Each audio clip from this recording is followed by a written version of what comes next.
Well, it's really hard to say. We can't get there to confirm it ourselves inside the city.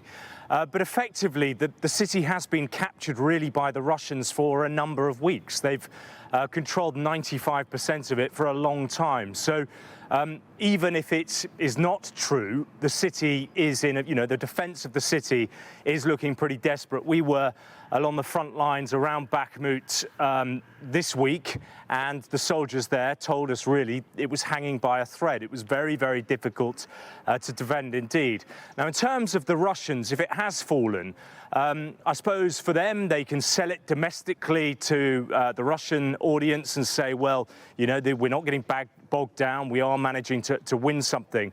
But it really is something of a symbolic victory. Bakhmut itself is a fairly small place. It's a small city. I've been there many times since this conflict started, and it has taken them 11 months to capture it, if indeed it has finally fallen to Wagner forces. They've also spent an enormous amount of resource, materiel, lots of soldiers, Russian soldiers have been killed there, tens of thousands.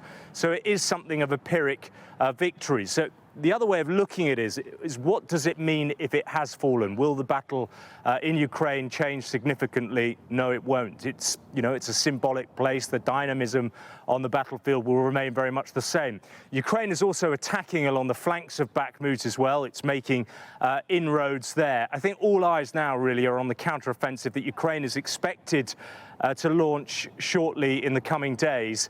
That in itself could change things dramatically. It is, of course, a closely guarded secret as to when it starts, but the expectation is they will try and punch through Russian lines to the south.